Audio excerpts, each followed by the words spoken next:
Hello friends, जय माता दी। कैसे हैं आप सब दोस्तों? एकादशी है, वो भी श्राद्ध पक्ष की एकादशी साल की सबसे बड़ी एकादशियों में से सर्वश्रेष्ठ मानी गई है। दोस्तों, हर माह में 2 एकादशी आती है, एक शुक्ल पक्ष की 11वीं तिथि और एक कृष्ण पक्ष की जो 11वीं तिथि होती है वो। और जब अश्विन माह के कृष्ण पक्ष की एकादशी आती है तो इसे इंदिरा एकादशी के नाम से जाना जाता है।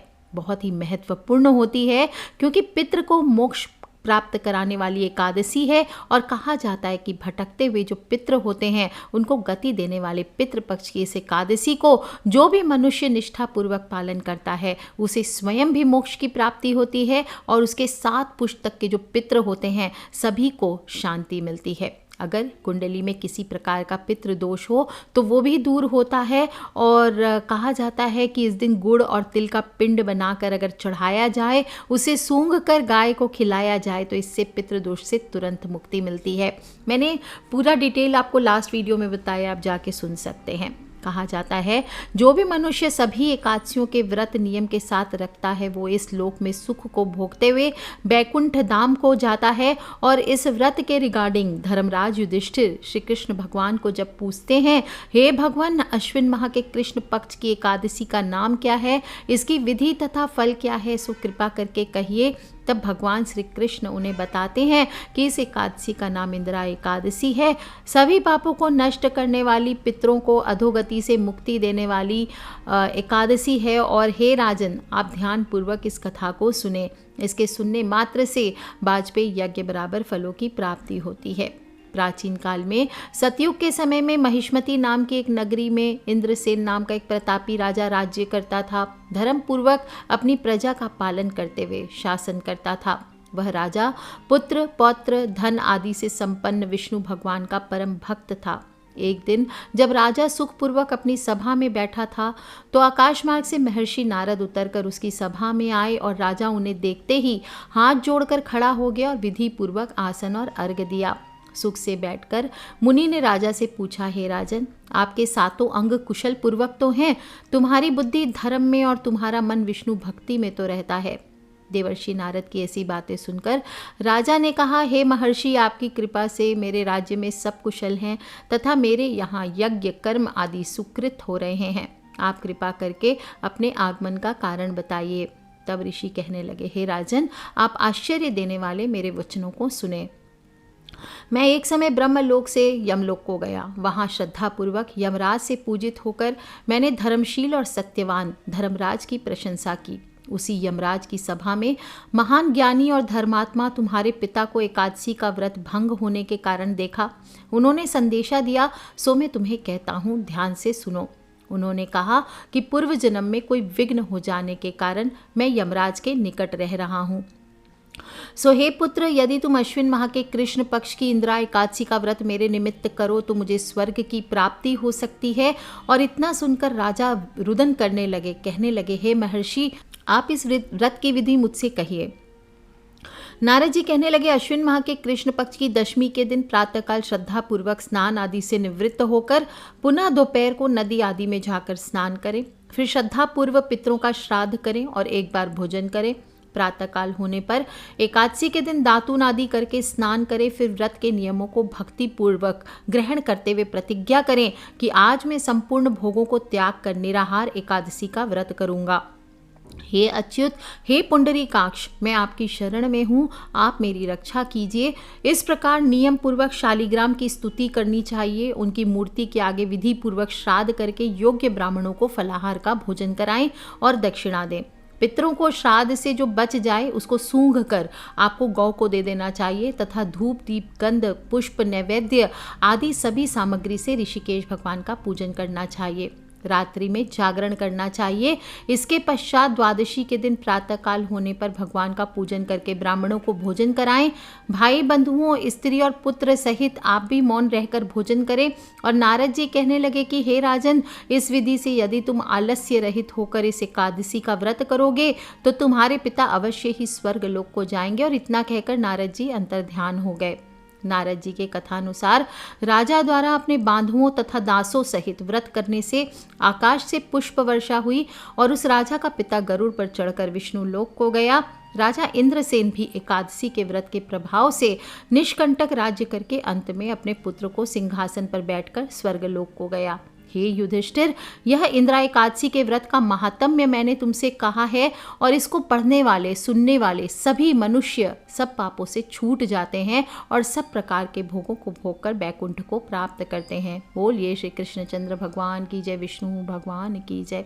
इस बार ये एकादशी का व्रत प्रारंभ हो रहा है 1 अक्टूबर को रात में 11:03 पर और समाप्ति होगी 2 अक्टूबर को रात को 11:10 पर। जो लोग भी व्रत का पारण करेंगे 3 अक्टूबर को करेंगे सुबह 6:15 बजे से लेकर 8:37 तक, और सिद्धि योग है इस दिन शाम को 5:47 तक। उसके बाद साध्य योग प्रारंभ हो जाएगा और राहु काल सुबह 9:12 से लेकर 10:41 तक है। तो राहु काल में पूजन नहीं करना है, ये बात का ध्यान रखना है। घर की दक्षिण दिशा में इस दिन सफ़ेद कपड़ा बिछाकर, बाकी दिन जैसे हम विष्णु भगवान की पूजा करते हैं, जो पितृपक्ष की एकादशी होती है इसमें थोड़ा अलग होता है। इस एकादशी पर आपको उत्तर या पूरब दिशा में पूजन नहीं करना होता है। दक्षिण दिशा में आपको पाटिया लगा करके सफ़ेद कपड़ा बिछा दीजिए, उस पर विष्णु भगवान की मूर्ति या शालिग्राम जी का विग्रह है या पितृ यंत्र है या पितृ के चित्र रख सकते हैं, या फिर शिवजी के आप शिवजी की शिवलिंग रख सकते हैं या शिवजी की फ़ोटो आदि रख सकते हैं। लेकिन ध्यान रखना है, कुछ लोग प्रश्न कर रहे थे कि पितृ की फ़ोटो और भगवान की फ़ोटो एक साथ रख सकते हैं क्या, तो ऐसा नहीं करना है। आप भगवान की फ़ोटो रखिए या पितृ यंत्र रखिए, ये अच्छा है। और साथ में आप कलश ज़रूर स्थापित करें। एक कलश ले लीजिए, उसमें गंगा जल व दूध, सुपारी, हल्दी, सिक्के थोड़ा डाल के कलश के मुख पर अशोक के पत्ते रख करके उस पर नारियल रख दीजिए और विधिवत पूजन कर लीजिए। शुद्ध घी का दीपक कीजिए, चंदन की अगरबत्ती जलाइए, चंदन चढ़ाइए, सभी देवी देवता को पितृ को चंदन चढ़ाइए, खुद के भी फॉरहेड पर चंदन का तिलक करें। सफ़ेद फूल इस दिन चढ़ाए जाते हैं, 11 सफ़ेद फूल चढ़ाने चाहिए, और नहीं तो गुलाब के फूल भी आप चढ़ा सकते हैं। और साबूदाने की खीर का भोग लगाइए। 11 केले भी इस दिन चढ़ाए जाते हैं, 1 नारियल चढ़ाया जाता है। जो नारियल रहेगा वो चढ़ा करके उसका जल प्रसाद के तौर पर सबको बांटा जाता है, और जो केले रहेंगे उसका दान कर दिया जाता है। और ध्यान रखना है कि जो चंदन रहेगा उससे बाद में आप अपने वर्क प्लेस पर या घर के मुख्य द्वार पर उससे आपको स्वस्तिक बनाना चाहिए। और पित्त के निमित्त इस दिन तिल से उपाय करना चाहिए। जो भी कलश आप स्थापित करेंगे तिल हर प्रकार से आपको इस दिन यूज़ करना है। सुबह स्नान करने में भी आपको तिल का प्रयोग करना चाहिए। इस दिन साबुन लगा करके स्नान नहीं किया जाता है, सिर्फ काले तिल डाल के जल में आपको स्नान करना चाहिए। और स्नान करने के तुरंत बाद ही आपको थोड़े काले तिल हाथ में लेकर के दक्षिण दिशा होकर के आपको जल अर्पित करना चाहिए अपने पितृदेव के नाम का। ओम सर्वेभ्यो पितृभ्यो नमो नमः, ओम नमो भगवते वासुदेवाय, इस प्रकार से बोलते हुए आपको जल तर्पण करना चाहिए। और इसके बाद जब सूर्य देव को आप जल चढ़ाएंगे तो उस लोटे में भी आपको काले तिल इस दिन डाल करके ओम सूर्याय नमः, ओम भास्कराय नमः, ओम आदित्याय नमः, ओम सर्वेभ्यो पितृभ्यो नमो नमः, इस प्रकार बोलते हुए आपको जल अर्पित करना चाहिए। जब आप विष्णु भगवान का भी पूजन करेंगे तो विष्णु भगवान की पूजा में चावल का प्रयोग नहीं किया जाता है, तो उनको तिल, काले तिल आप लीजिए, उनको सफ़ेद तिल से आप चावल की जगह तिलक कीजिए और काले तिल का उनको भोग गुड़ के साथ इस दिन ज़रूर लगाना चाहिए। और शंख अगर है आपके पास तो शंख ज़रूर बजाएं। इनको इस दिन दक्षिणावर्ती शंख से भी अभिषेक करवाया जाता है, और दक्षिणावर्ती शंख में आप चाहे तो गंगा जल और काले तिल से इनका अभिषेक कीजिए, या फिर आप दूध पंचामृत बना के उसमें तुलसी पत्र और काले तिल डाल करके उससे अभिषेक कीजिए। ये सभी आपको पितृदोष से मुक्ति दिलाते, बड़ा से बड़ा कर्ज आपके जीवन में चढ़ा है, धन की समस्या है उसको दूर करता है, कर्ज मुक्ति कराता है। और कहा जाता है कि इस प्रकार से विष्णु भगवान का इस दिन अभिषेक करने से आपके जीवन की सभी प्रकार की कठिनाइयाँ दूर होती है। और जब भी आप इस दिन जो भी भोग आदि लगाएंगे, भोग में आप चाहे तो ताल मखाने की खीर लगाइए, आप चाहे तो कोई और चीज़, काले तिल के लड्डू लगा सकते हैं भोग में, या सफ़ेद तिल के लड्डू लगा सकते हैं। इस प्रकार से इस दिन आपको भोग आदि लगाना चाहिए, सफ़ेद मिठाई आदि लगा सकते हैं। और हर भोग में तुलसी पत्र ज़रूर होना चाहिए, इस बात का ध्यान रखें। एकादशी का दिन है तो तुलसी पत्ता आज के दिन तोड़ा नहीं जाता, ये बात का ध्यान रखें। तुलसी पत्ता बासी नहीं होता, इसलिए पहले का तुलसी पत्ता तोड़ा हुआ आप यूज़ कर सकते हैं। और तुलसी पे शाम के समय आपको तुलसी पूजन ज़रूर करना चाहिए। कैसे करेंगे? जल नहीं चढ़ाना है, सिर्फ दीपक जला करके उसकी 7 या 11 परिक्रमा कीजिए और ओम सर्वेभ्यो पितृभ्यो नमो नमः, ओम श्री विष्णवे नमः, इस प्रकार से बोलते हुए, या ओम नमो नारायणाय, ओम नमो भगवते वासुदेवाय किसी भी एक मंत्र को बोलते हुए आपको 7, 11, 21 परिक्रमा करनी चाहिए। और आज का स्पेशल मंत्र होता है ओम विष्णवे मुक्ता नाम परम गतये नमः। जो लोग भी पूजन करना चाहते हैं कलश स्थापित करते वक्त इस मंत्र को आप ज़्यादा से ज़्यादा जप कीजिए, आपकी बहुत सारी कठिनाइयाँ दूर होगी। इस दिन आपको जो लोग भी श्राद्ध करना चाहते हैं तो विष्णु भगवान का सुबह पूजन करने के बाद आप थोड़ा सा तर्पण भी करें। पितृ के निमित्त आप गुड़ और काले तिल का पिंड बना करके उसको आप तर्पण भी कीजिए। और तर्पण के दौरान काले तिल से पिंड दान करने से मृतक को वैकुंठ की प्राप्ति होती है। तुलसी इसमें ज़रूर रखें। तुलसी, जौ और काले तिल मोक्ष प्रदान करने वाले बताए गए हैं, तो तीनों को मिलाकर आप जौ के आटे से भी पिंड बना सकते हैं, तुलसी, काले तिल आदि मिला के इससे भी आप पिंड बना करके दान कर सकते हैं। इससे भी मृतक की आत्मा को मुक्ति मिलती है। और काला तिल जो होता है ये यम के देवता को समर्पित होता है, इसलिए इसे चावल के साथ भी काला तिल को मिलाकर आप पिंड दान कर सकते हैं। इससे भी यम देवता प्रसन्न होते हैं। दोस्तों, इस दिन काले तिल से आपको उपाय करने चाहिए पितृ की शांति के लिए। इस दिन हाथ में काले तिल लेकर के आप विष्णु सहस्त्र नाम का पाठ कीजिए और थोड़े से काले तिल आप गीता जी के ऊपर रख करके दान कीजिए। ये भी सर्वश्रेष्ठ माना गया है। कहते हैं कि अगर आपका बुरा समय चल रहा है, किसी भी काम में सफलता नहीं मिल रही है, पितृ दोष है, तो मुट्ठी भर काले तिल ले करके आप पूजन करने के बाद परिवार के सभी सदस्यों के ऊपर, सिर के ऊपर से वार दीजिए और फिर इसे घर के दक्षिण दिशा में आपको फेंक देना चाहिए। फेंकने के बाद आप अपने हाथ को धो लें और मुड़ कर ना देखें जब भी आप फेंक रहे हैं। और अगर कोई ऐसी स्थिति है कि आप पीछे नहीं फेंक सकते हैं तो आपको दक्षिण दिशा की ओर ले जाके इसे धूप के साथ जला देना चाहिए। थोड़े से कपूर के साथ जलाइए, गोबर के कंडे रख के उस पे जलाइए, या ऐसे ही पेपर की पुड़िया बना करके आपको सावधानी पूर्वक जला देना चाहिए। ऐसा करने से भी दुर्भाग्य नष्ट होता है और कहा जाता है किसी प्रकार के पितृ दोष हैं वो धीरे धीरे खत्म होते हैं, किसी प्रकार के रोग दोष हैं तो वो खत्म होते हैं। और आप देखेंगे दिन पर दिन आपकी जो भी शनिदेव की भी अगर समस्या आदि है तो वो भी कम हो जाती है। आपका दिन दुनी रात चौगुनी आपकी उन्नति होने लगती है। दोस्तों, दान के बिना तो कोई भी त्यौहार हमारा अधूरा माना जाता है। और पितृपक्ष में जो पितृपक्ष की जो श्राद्ध एकादशी आई है इसमें आपको पारण करने के बाद दान जरूर करना चाहिए। और दान में काले तिल, लोहा, सोना, कपास, नमक, सप्तधान, भूमि और गौ का दान शुभ माना गया है। ये अष्ट महादान कहलाते हैं। इससे घर में समृद्धि आती है। और इस दिन आपको ब्राह्मणों को दान जब देंगे तो उसमें थोड़े से काले तिल आपको ज़रूर देने चाहिए और इस दिन उन्हें बिठाकर उनके पैर धोने चाहिए। इससे भी आपके पूर्वज प्रसन्न होते हैं और कुंडली में दोषों का प्रभाव कम हो जाता है।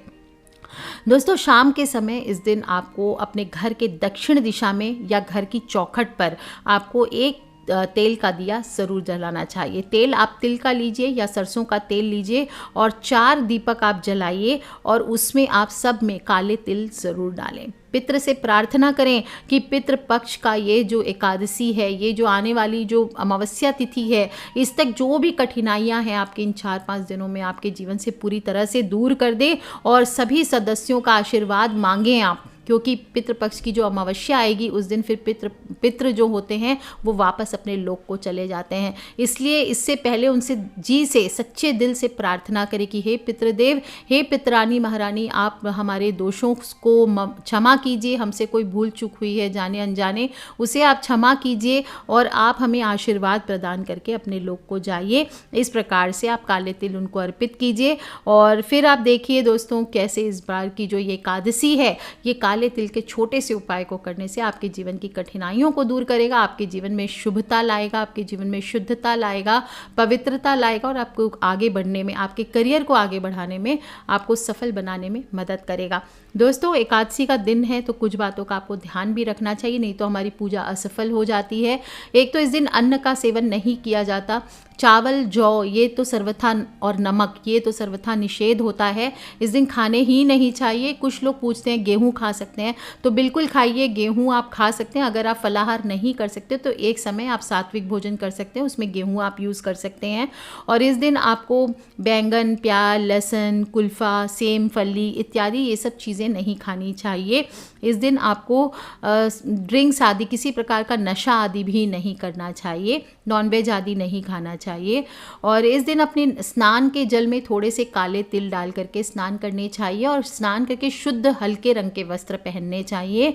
इस दिन आपको दाढ़ी बनाना, बाल काटना या नेल्स काटना या हेयर वॉश करना औरतों को, या फिर आपको नए कपड़े धारण करना, ये सब नहीं करने चाहिए। शुद्ध धुले हुए वस्त्र धारण करें, हल्के रंग के, नीले काले रंग के वस्त्र इस दिन नहीं धारण करने चाहिए।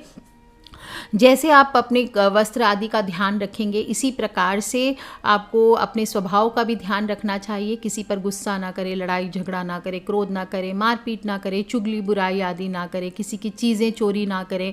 इस प्रकार के छोटे छोटे जो व्यवहारिक चीज़ें हैं इनका आपको ध्यान रखना चाहिए। कोई दरवाजे पर आ जाए तो उसका अपमान न करें, कोई जानवर आदि भी आ जाए तो उसे झाड़ू आदि से ना मारें। इस प्रकार से ध्यान रखें। और पति पत्नी दोनों इस दिन ब्रह्मचर्य का पालन करते हुए भगवान की सेवा भावना से भजन कीर्तन करते हुए पूरा दिन व्यतीत करें और रात्रि को भी जागरण करते हुए आपको अगले दिन पारण करने के बाद भोजन करना चाहिए। दोस्तों, एकादशी का दिन है, पारण का बहुत महत्व होता है। कुछ लोग समझते नहीं, एकादशी का व्रत करते और अगले दिन सुबह उठते ही चाय पानी पी लिया, खा लिया, कोई कि कल तो फास्ट किया था, या रात को ही 12 बजे के बाद खा लेते हैं। ऐसा नहीं करना चाहिए। आपको अगले दिन सूर्योदय तक इंतजार करना चाहिए। और जो पारण मुहूर्त मैंने बताया है सुबह 8:17 तक का, तो उसके पहले आप पारण कर लें। यानी कि वापस से स्नान करके विष्णु भगवान का पूजन करके किसी गरीब को या ब्राह्मण को, सुपात्र ब्राह्मण को दान दक्षिणा दे करके फिर आपको भोजन करना चाहिए। और ध्यान रखें दोस्तों, इस प्रकार से ये इंदिरा एकादशी का व्रत मोक्ष प्रदायिनी व्रत है। पितृ को, भटकते हुए पितृ को ठैया तक पहुंचाने वाला व्रत है, उनको मोक्ष प्राप्त कराने वाला व्रत है। तो जो लोग भी व्रत करेंगे, कृपया आप सभी से निवेदन है, इस व्रत का जो भी पुण्य है ये आपको अपने पितृ को देना चाहिए। तो पूजा कंप्लीट होने के बाद हाथ जोड़ के ज़रूर बोलें कि हमारे पितृ को हमारे इस व्रत का पुण्य प्रताप हो, पुण्य प्राप्त हो। इस बात को आप ध्यान रखें। इस प्रकार से बोल करके भगवान से विनती करनी चाहिए कि हमारे पितृ शांति से अपने स्थान को निवास करें। इस प्रकार से दोस्तों इस व्रत को संपूर्ण कीजिए और देखिए आपके 7 पुश्त तक के जो भी पितृ दोष होंगे वो दूर होते हैं, आपके पितृ शांत होते हैं। और जब आपके पितृ शांत होते हैं, तृप्त होते हैं, तो आपके जीवन की सारी कठिनाइयों को वो आपसे पहले हर लेते हैं। तो कर लीजिए उपाय दोस्तों, खिलखिलाते रहिए, मुस्कुराते रहिए और अपने फ्रेंड्स, फैमिली, मम्मी पापा, भाई बहन, बच्चे सभी लोगों से इसे शेयर ज़रूर कर ले। काले तिल का उपाय इस बार आप सभी को ज़रूर करना है, इसको गलती नहीं करनी है। खिलखिलाते रहे, मुस्कुराते रहे। Take care friends, love you all. जय माता दी, बम बम भोलेनाथ की जय, विष्णु भगवान की जय, लक्ष्मी मैया की।